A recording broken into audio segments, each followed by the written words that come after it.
अस्सलाम वालेकुम वरहमतुल्लाहि वबरकातुहू। सो प्रीवियस लेक्चर में हमने टाइप्स ऑफ एपिजियोटॉमी पढ़े थे, तो आज हम डिसएडवांटेज ऑफ एपिजियोटॉमी पढ़ेंगे। Disadvantage of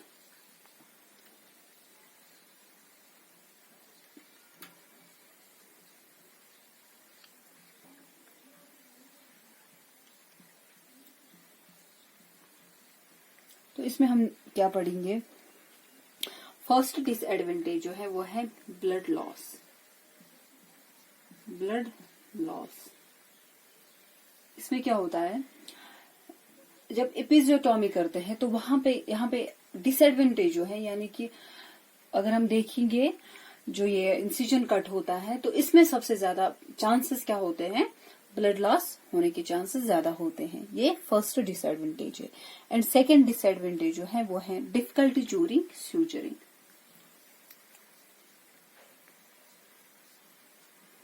difficulty during suturing. तो जब हम स्यूचरिंग करते हैं तो उस टाइम क्या होता है, उस टाइम बहुत ज्यादा पेनफुल ये मोमेंट होता है, तो उस टाइम बहुत ज्यादा डिफिकल्टी होती है इस मदर को। तो स्यूचरिंग के टाइम डिफिकल्टी बहुत ज्यादा होती है। तो थर्ड पॉइंट जो है वो है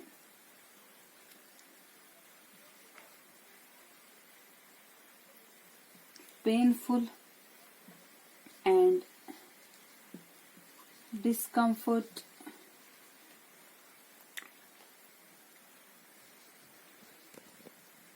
discomfortable postpartum period।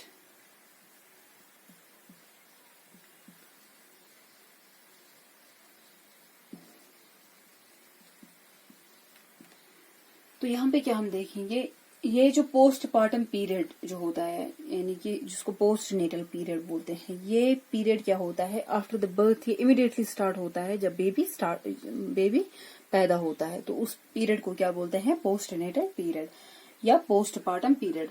तो ये क्या होता है, यहाँ पे बहुत ही पेनफुल होता है, एज वेल एज मदर जो है वो डिस्कम्फर्ट फील करती है। एंड फोर्थ पॉइंट जो है वो है डिस्पैरिन्यूया।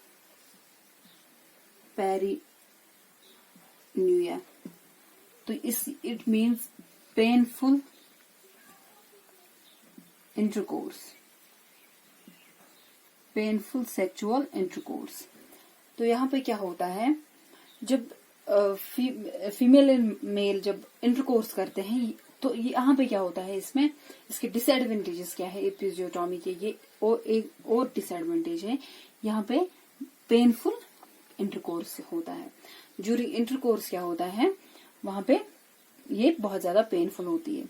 तो ये थे डिसएडवांटेज। फर्स्ट डिसएडवांटेज था ब्लड लॉस, सेकेंड डिसएडवांटेज था डिफिकल्टी ड्यूरिंग स्यूचरिंग, थर्ड डिसएडवांटेज था painful and discomfortable postnatal period, fourth जो था वो है डिस्पैरिन्यूया, यानी कि पेनफुल इंटरकोर्स।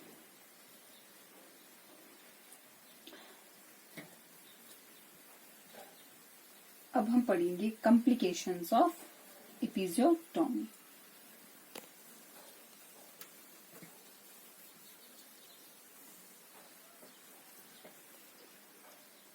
अब हम पढ़ेंगे complications of episiotomy.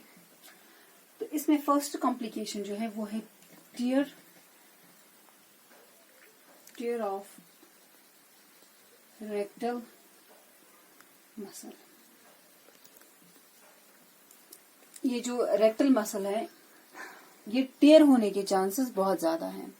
Rectal muscle के टेयर होने के चांसेस यहाँ पे बहुत ज्यादा होते हैं। एंड सेकंड जो है वो है इन्फेक्शन। तो इन्फेक्शन सेकंड पॉइंट है इन्फेक्शन। इन्फेक्शन के चांसेस भी बहुत ज्यादा यहाँ पे होते हैं, ये भी और एक कॉम्प्लिकेशन है। एंड थर्ड जो है वो है डिस्पैरिनिया, ये मैंने ऑलरेडी बोला, ये डिसएडवांटेज में भी आता है।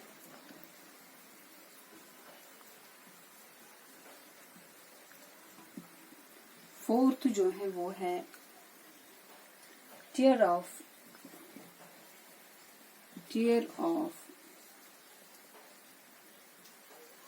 Perineum during labour in second pregnancy. तो यहाँ पे हम क्या देखते हैं, चांसेस ज्यादा होते हैं यहाँ पे सेकेंड प्रेगनेंसी में, जब लेबर स्टार्ट होते हैं, लेबर के दौरान यहाँ पे ज्यादा चांसेस होते हैं ये पेरिनियम जो है ये खुद ब खुद टीयर हो जाता है। लेकिन तब जब पहले फर्स्ट प्रेगनेंसी में एपिजियोटॉमी हो चुकी हो, तो सेकंड प्रेगनेंसी में यहाँ पे ज्यादा चांसेस होते हैं पेरिनियम टीयर होने के ड्यूरिंग लेबर। तो ये थे complications.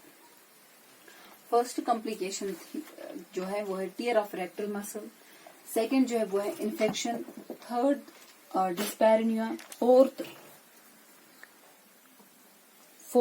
Tier of perineum during labour in second pregnancy. तो इसके बाद हम पढ़ेंगे आर्टिकल्स यानी कि इंस्ट्रूमेंट्स।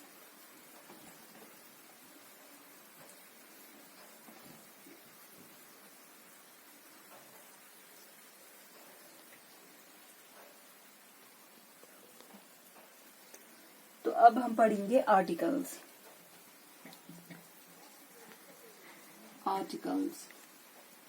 या इंस्ट्रूमेंट्स। आर्टिकल्स और इंस्ट्रूमेंट्स।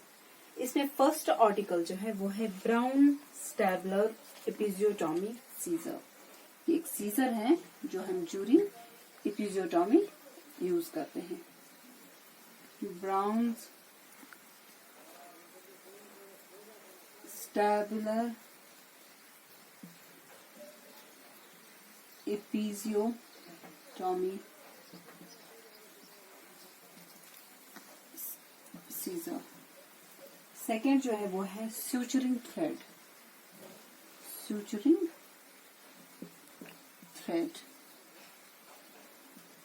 इसमें दो टाइप्स हैं, सूचरिंग थ्रेड में दो टाइप्स हैं। फर्स्ट है एब्जॉर्ब्ड, सेकंड जो है वो नॉन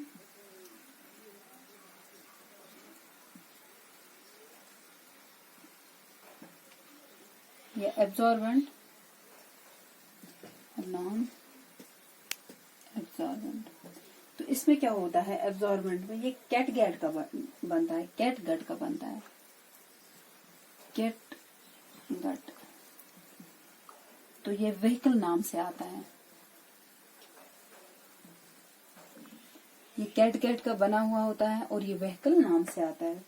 तो ये एब्जॉर्ब जो है ये खुद ब खुद एब्जॉर्ब होती है, ये स्टिचेस जो है, ये सूचरिंग थ्रेड जो है ये खुद ब खुद एब्जॉर्ब होता है। और नॉन एब्जॉर्बेंट में क्या है, ये खुद एब्जॉर्ब नहीं होती, यानी कि ये 7 और 9th डे के बाद हम इनको कट करने पड़ते हैं। तो ये जो कट है, इसको कट इसलिए बोला जाता है क्योंकि ये शीप के इंटेस्टाइन का बना हुआ होता है। शीप जो है, शीप के इंटेस्टाइन का बना हुआ होता है ये। तो इसको इसी के नाम पे दिया गया है कटगट। और जो नॉन एब्जॉर्बेंट है ये पॉलीएमाइड का बना हुआ है, पॉलीएमाइड का बना हुआ होता है। और इसके बाद जो हम देखेंगे थर्ड, ये सेकंड था, थर्ड इंस्ट्रूमेंट जो है वो है पॉविडीन और आयोडीन। पॉविडीन और आयोडीन, तो ये एंटीसेप्टिक है। पॉविडीन और आयोडीन ये एंटीसेप्टिक है। First Braun Stadler episiotomy scissor, second suturing thread, absorbent and non absorbent उसमें आता है। तो थर्ड जो है वो है पॉविडीन और आयोडीन, यानी कि ये एंटीसेप्टिक है, ये एंटीसेप्टिक है। फोर्थ जो है वो है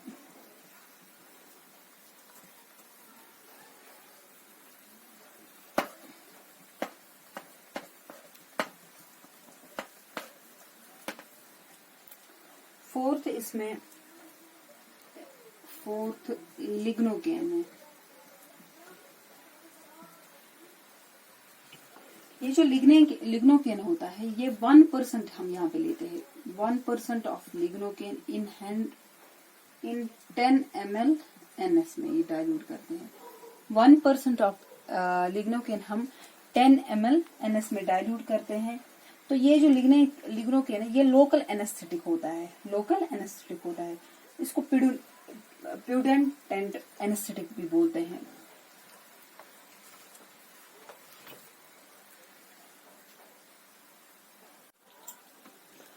तो फिर हम यहाँ पे क्या देखेंगे, इसको प्यूडेंटल एनेस्थीसिया भी बोलते हैं।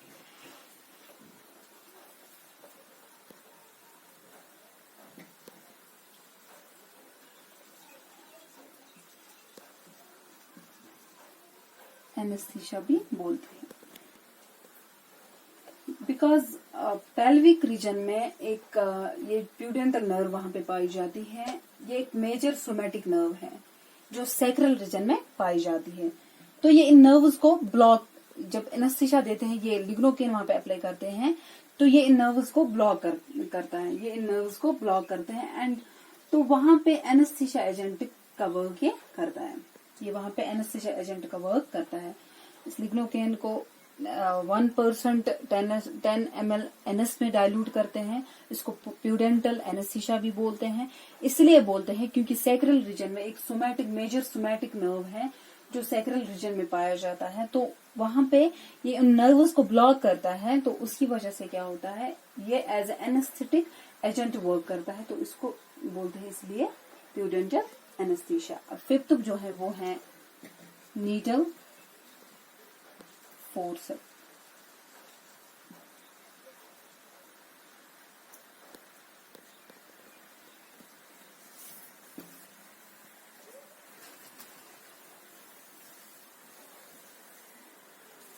सिक्स्थ जो है वो है नीडल फोर्सेप्स। हम सूचरिंग के लिए यूज करते हैं, for suturing,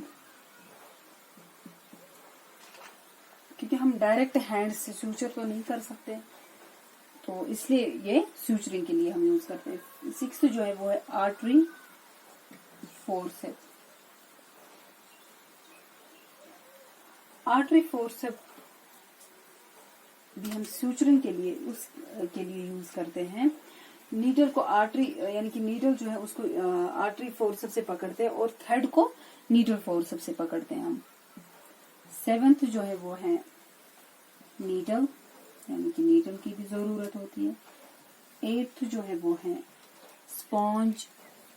sponge holder. Ninth जो है वो है कॉटन गॉज पीस, क्योंकि हमें क्या करना है, we have to clean the area in order to prevent from infection. हमें क्या करना है, ये हमें क्लीन पेरिनियल एरिया जो है वो हमें क्लीन करना है ताकि इन्फेक्शन से ये मदर बच सके।